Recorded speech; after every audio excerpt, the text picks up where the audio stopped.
Hello, and welcome to Radical Candor, a podcast from Panoply and Gretchen Rubin's Onward Project about how not to hate the boss you have or be the boss you hate. I'm Kim Scott, co-founder of Candor Inc. and author of Radical Candor, Be a Kick-Ass Boss Without Losing Your Humanity.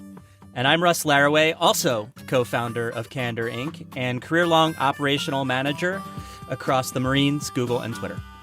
So in this episode, we're going to talk about why telling people what to do just doesn't work. And we're going to tell some stories about times when both Russ and I have really screwed this one up. Because it's tempting. You become a boss and you think you're supposed to tell people what to do, right? We're also going to talk about how to achieve results collaboratively. And we're going to give you some practical tips, the Candor checklist, for achieving the results that everyone can be proud of. All right, Russ, let's jump into it. All right, let's do it. So, Kim, I think one of the most common mistakes that new bosses make especially, but I think even old bosses make this mistake. Even old curmudgeonly bosses like you and me. Old craggly bosses. They all of them. The young ones, the middle-aged ones, the super old ones. The ancient ones. Probably even a couple dead ones. But the ancient mariner made this mistake. There's zero doubt. The mistake that they make, that's a lot of prelude for a really simple mistake, is that they believe that their job is to tell people what to do. And as my 7-year-old twins told me last night when I told them to eat their broccoli, Mom, telling people what to do doesn't work.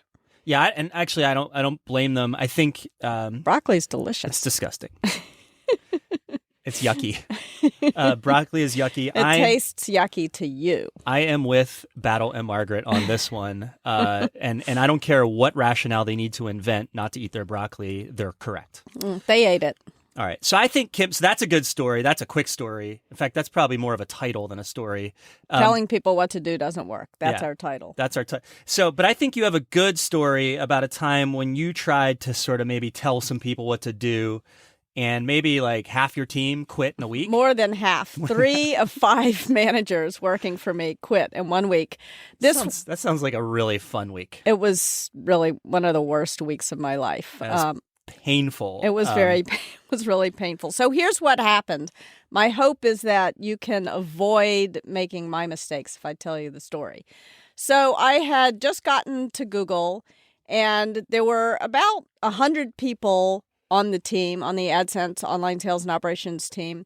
And everybody was doing a little bit of everything. And there was no real accountability. In fact, when somebody new joined the team, the way that person was assigned to a manager was just they got assigned to the manager who had the smallest number of direct reports. Another way they could have done that was they could have blindfolded somebody and thrown darts at a dartboard. Yeah, that was basically... That would have been the same, roughly the same. Well, in the end, it would have worked out about the same.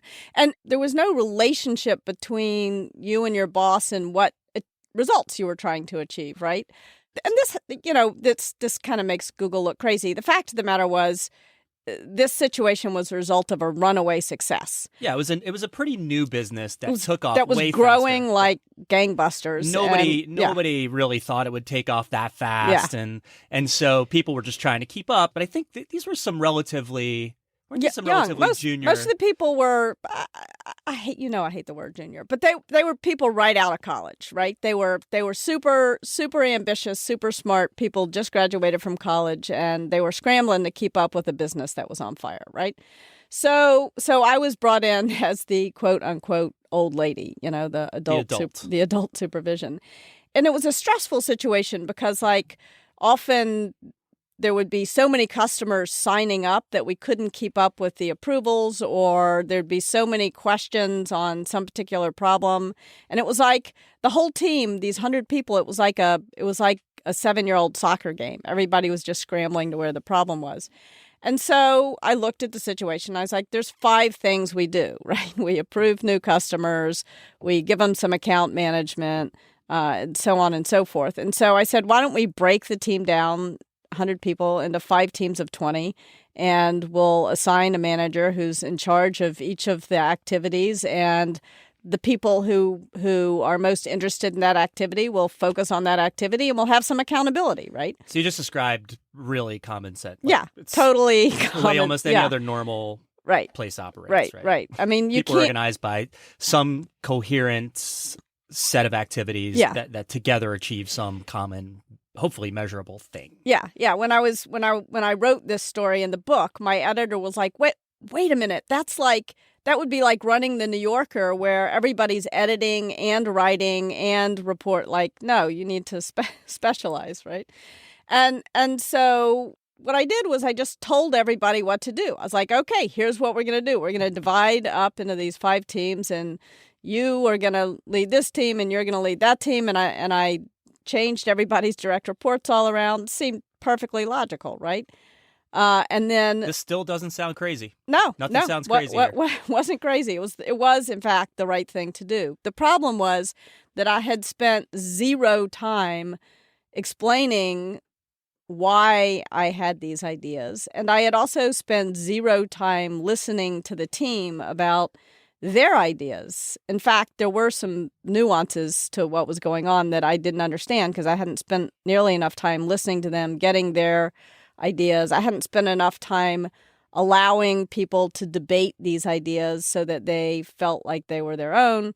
And I just declared, this is what we're going to do. And 3 of my 5 managers just quit. And Google, they didn't leave Google. They just joined other teams at Google. And one of the great things about Poof. Yeah, it was like no team. And I thought, I'm going to get fired. I've just moved from New York to California to take this new job, to show that I can achieve these amazing results. And instead, I'm going to get fired. You can't lose 3 of 5 managers in 1 week and not get fired. Now, I was lucky. I had a great boss. And I went to her and I said to her, what did I do wrong? I described the plan. She said, look, perfectly reasonable plan. That's why we hired you, to put that into place. But you did it in the wrong way. She said, imagine that you're spinning a rope. Imagine that you've got a long rope and you're spinning it over your head, right? Like you're about to lasso a little calf. Little calf or something. And she said, it doesn't feel like the rope is moving that fast to you because you're just kind of tweaking your wrist a little bit, right? Moving your arm just a little bit. But if you're at the end of that rope, it feels like you're going to get flung off the rope, right? It's scary. And for some reason, when she told me that, it reminded me of birthday parties I used to go to as a kid, skating parties, and you'd make one of those long lines and you'd go around in a circle. And the person at the end of the line always got flung off the circle. It was scary. And I realized that was sort of what I had done to my team. I had made them feel like, they were being whipped around in ways they couldn't even understand. It's off-putting. I mean, because I think a lot of us have kind of actually been on the other end of that before. Of course. And it's just hard. It's sort of hard to realize. It's sort of hard to put yourself in the shoes of the person who's actually creating that sort of whiplash at the other end of the rope, right? Right. By the way, did you get fired? I did not get fired. Instead, Cheryl let me hire people like you, and you helped me sort things out. Yeah, we came in and we were like, hey, look how well everything's organized. So I have kind of a similar story. Going back to the Marines again, this is a story of a new lieutenant. Mm-hmm. And so one of the things You were the new lieutenant? I was. It's Okay. called a new lieutenant, Russ Laraway. And a lot of people don't know that even though you're an officer, which, a lot of people have some idea that there's saluting and respect and these kinds of things.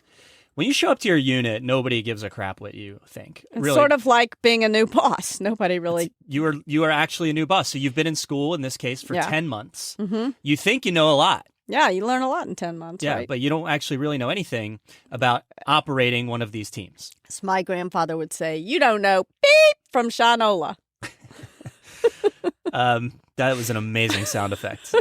I bet our listeners can't. So for the listeners, sometimes we have to put an actual beep on Kim. I'm learning how to in self-censor. post-production. But that one, I'm sure you can't tell, but that one she did herself. That was not one that one of the producers did. I know it's probably impossible for you to tell the difference. So I'd been to school for 10 months. I show up and, in your first job, you're in charge of like a 40-person group. And I had sort of an extra dimension to my new job in that I showed up, say, mid-April, and we were actually deploying to Okinawa in mid-May. Mm-hmm. So I really had no time to train with any of my Marines or anything. In fact, I showed up, and most people were sort of like on vacation, pre-deployment vacation, basically. Right. So I had a hard enough time just even getting to know my Marines. And how many Marines did you have? But it's 43 by Marine Corps standards. It's a little less than that. You almost never deploy with a full group, but it's supposed to be 43 Marines. Is what it's supposed to be. So we get on a big giant airplane. We fly over to Okinawa. The job of the Marines over there is really it's strategic deterrent to prevent North Korea from rolling across the DMZ and invading South Korea. That's like our job. That's important. Yeah, it's pretty important. That's an important job. So as soon as you get over there, Okinawa's subtropical. And so you do a bunch of training in the jungles there. And there's habu snakes and banana spiders. And it's really a new place. And so real early on, we got the Marines out there. We got them acclimated to the, sort of the heat and humidity and everything. We got them out there in the jungle, and we were running a patrolling exercise, basically a training exercise. And based on all the things I'd learned at school, I saw my Marines doing a lot of stuff wrong. A lot of book knowledge you had. I had all that book knowledge, and I was fresh out of school. But they are legitimately doing a lot of stuff wrong. Mm-hmm. They are. So you're not wrong in your assessment. I'm not wrong. So, but I do something really wrong. Mm-hmm. We come back from the exercise. I'm taking notes. I've got a notebook, of course, and I'm taking notes on all the things we're doing wrong. I'm not talking because you're not supposed to talk during the exercise. And I get back and I have this giant pile of feedback. Actually, yeah, you're going to tell them what to do. I'm going to tell them what to do, how it's done, what to do, and how to do it. And so they're all sitting in front of me, and I just started reading from my notebook all the stuff they did wrong and that we're going to improve. They sat there quietly and listened, and I was like, "Oh, seems like these guys these guys are going to do what I say. They're really taking it in." And then it's time to head back, and we have to sort of all walk back. You don't really get a ride anywhere in the infantry and the Marines. You have to walk everywhere. And basically the three leaders, my squad, they're called squad leaders, enlisted guys who lead about a 13-person each group. And the most senior of them, Sergeant Espino, he sort of grabs me by the elbow and he says, "Hey, sir, you mind falling back here for a little bit?" And, they let the rest of the Marines go, and the squad leaders grabbed me and pulled me behind. So is the squad leader work for you, or I'm not so sure about the hierarchy. Yeah, squad leader definitely works for me. Okay. Yeah, they're sort of they're like manager. I'm like a manager like your of managers. direct report. Yeah, they're my direct reports. Okay. Yeah. And so they grab me and they say, "Listen, you can never do that again." It's the first thing, which sounds, I think a lot of people might be surprised by that. This is, some people, I don't use the word superior, like you don't love the word junior, I don't love the word superior, but I'm a superior officer in this case. And this sergeant just said, "You don't ever do that again." And they went on to explain, "Look, you have some good points. This was not our best effort." And they went on to explain a few other things. Your Marines have just been on vacation for a month. Right. Your Marines have trained really hard leading up to that vacation. Your Marines just got acclimated. This is the first training exercise. Right. And you don't tell them all this stuff and embarrass them and embarrass us. You tell us. Right. And we'll work out a plan together for how to get the Marines to sort of do. And so I got what basically was a polite but very clear lecture about how to work with this team, this leadership team, to help drive results collaboratively, not to stand up there and dictate to a group of 40 here's people what we're going to do. Say, here's what we're going to do. So it was a really, again, really lucky, super important lesson, really shaped me. Yeah, thank goodness he was able to tell you. Yeah. So clearly. Yeah. You owe that guy one. In fact, you should send him an email today. Sergeant Espino. I'm going to figure out a way to make sure Sergeant Espino gets to listen to this podcast, so he gets the shout out. But I'm probably a 22, 23-year-old manager, and I got one of the greatest lessons about driving results collaboratively. So I think it's such a great story, Russ. I think what becomes clear from both of our stories is that when you're trying to get things done, when you're trying to achieve results, one person doesn't have all the answers, especially not the boss, right? You've got to work collaboratively. You've got to use everybody's experience and everybody's wisdom and everybody's thoughts in order to achieve the best results.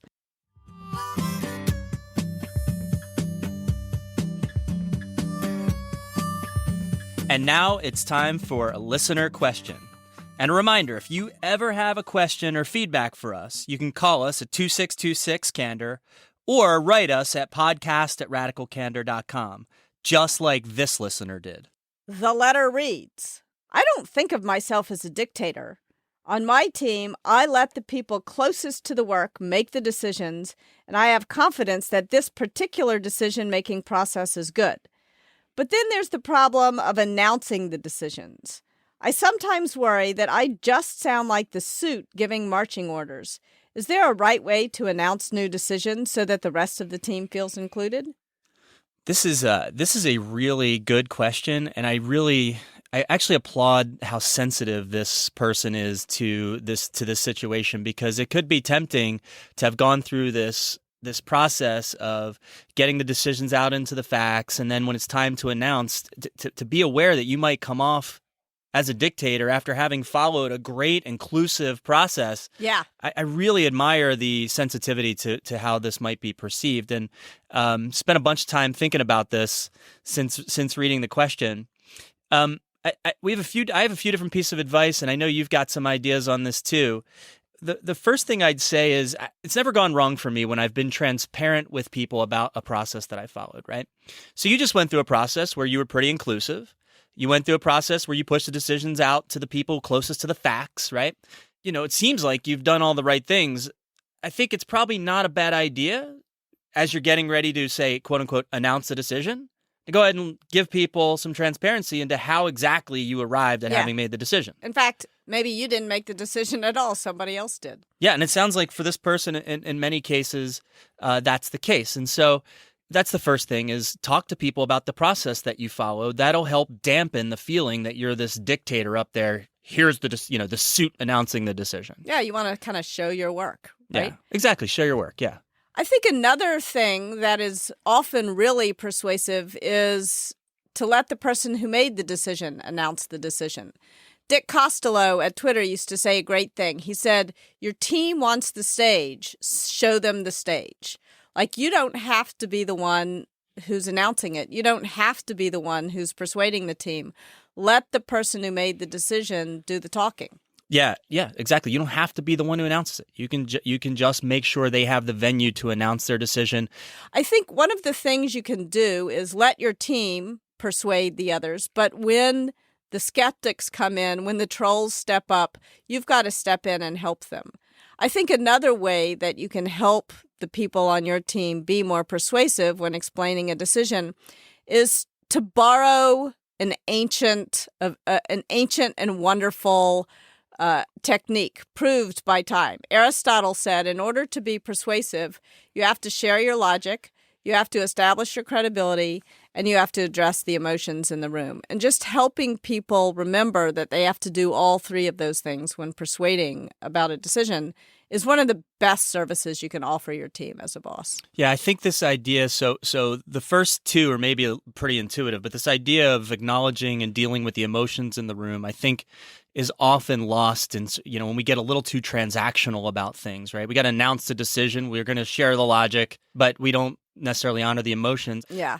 Yeah. So if you put it all together very briefly, it's okay to be transparent about the process that you followed, to make it clear you followed an inclusive process and you have pushed the decisions out to the facts. Bring in other voices. Let the person who made the decision announce the decision, but you stand there ready to back them up if things get a little weird. And then last is think about and honor the emotions in the room. Thank you so much for the question. It's a great one. And thank you for your efforts not to tell people what to do. Telling people what to do doesn't work. And now it's time for this week's Candor Checklist. Concrete tips you can put into practice today or tomorrow in your own workplace. This week's checklist is, of course, all about not telling people what to do and what to do instead. Tip number 1, let direct reports choose the agenda for one-on-one meetings. Your one-on-one meetings with your direct reports are your time to listen and clarify. It's not the time when you should be telling them what to do or giving them feedback. Yeah, and I think especially for a one-on-one, when you turn over the decision-making for the agenda to your direct report, my experience has been that dramatically increases sort of their feeling of ownership over their work. Just that one little change can really, because now it's on them to decide what's the important thing to come talk to you about. And it's also on you to listen. Listening is work. It's not a passive activity. It is hard work, and it is your job if you're the boss. So Let your direct reports choose the agenda for your one-on-one meetings. Tip number 2. In team meetings, make it clear whether the agenda is to debate or decide. So important. So often, tension arises on a team when half the room thinks that they're there to make a decision and the other half of the room thinks they're there to debate. And the debaters wonder why the decision makers are rushing to a decision. And the decision makers wonder why the debaters want the meeting to go on forever and ever and ever. And they start to hate each other. This is when emotions really run high. So really important tip. And sometimes it's not the whole meeting. Sometimes it's specific agenda items can have different objectives. Sometimes the objective might be to make a decision. Sometimes it might be just to relate information. Sometimes it might be just to solve a problem or to debate. It doesn't have to be a whole meeting, but the idea is try to be really clear about what you're trying to achieve with a given agenda item or for a full meeting. And also who's in charge of that debate and that decision. And often you are not in charge, which brings us to tip number 3. You are not the decider. At least most of the time, you shouldn't be the decider. You're going to get the best decisions when you push them into the facts, when the people who are closest to what's really going on are making the decisions and telling you what the decisions are. Yeah, I think that's right a lot of times. I think so in some cultures and some environments, you might be very close to the facts and you might be responsible for everything the team does or fails to do, and you might have to it might be the expectation that you need to make the decision. But I'd say 2 things. One is I think it's really worth experimenting with pushing decisions closest to the facts. You will probably get better decisions. Number 1. Number 2, you will definitely get better decisions. You will almost certainly. And then I think the second point, and maybe the most important thing, is to identify explicitly who the decider is. Who has the facts? Yeah, who has the facts, and say out loud for everyone so everyone knows who is the person who's supposed to make that decision. Exactly. For further tips on not telling people what to do, check out the show notes for this episode 6, at radicalcandor.com/podcast. Now it's time to announce this week's Candor t-shirt winner. As you know, we're doing a t-shirt giveaway for listeners who leave us a review on iTunes. To enter, all you have to do is go to iTunes and leave us a review, a radically candid one. Each episode, we're randomly selecting, not just selecting for praise, a listener from the reviews and giving them a really cool Candor t-shirt. This week's winner is Lish 1986, who left us a review on January 16th, 2017. I'm not a traditional boss or manager in the business world. I'm actually a middle school teacher. Still, the skills needed for managing groups of people are the same. This podcast looks like it'll be great to help refine my classroom management skills. The hosts are great, and I already plan to make the, quote, care personally, challenge directly philosophy a part of my classroom management plan. Thank you very much, Lish. That is great feedback. We really appreciate it and agree that this can really be effective in the educational environment. Yes, Lish. In fact, shout out to my sister-in-law, Eleanor Scott, who taught Radical Candor at the KIPP School. So glad you found this helpful. Such an important job you have as a middle school teacher. Thank you for doing it. So, Lish, to get your t-shirt, please email us at podcast@radicalcandor.com to claim your t-shirt. Want to make sure you get that. It's awesome. Russ picked it out just for you. For the rest of our listeners, we'll be announcing another winner on the show next week. So make sure to leave us a review in iTunes and tune in next week. And that's it for this episode of Radical Candor. Our producer is Kristen Meinzer. Thanks also to Laura Mayer and Andy Bowers at Panoply. Our theme song is by Cliff Goldmacher. Radical Candor is part of the Onward Project, a network of shows from Gretchen Rubin that also include her show, Happier, and Chris Guillebeau's show, Side Hustle School. Every day, Side Hustle School profiles different people doing what they love. Recently, I heard an episode about a woman who started Airbnb for pets. No way. Yeah, as a dog lover, I think that's an awesome idea. Yeah, that sounds like a good one. When I go out of town, I always feel so guilty. What am I going to do with Elsa? Please let us know what you think of the show. You'll find us on Twitter at Candor. Our email address is podcast@radicalcandor.com. Our website is radicalcandor.com. And the Radical Candor book is available for pre-order at Amazon, Barnes & Noble, Book Passage, and your local bookseller. And if you like this show, please be sure to tell a friend or subscribe to us in iTunes, Stitcher, or your favorite podcast app. I'm Kim Scott. And I'm Russ Laraway. We'll talk to you next time. Thanks for listening.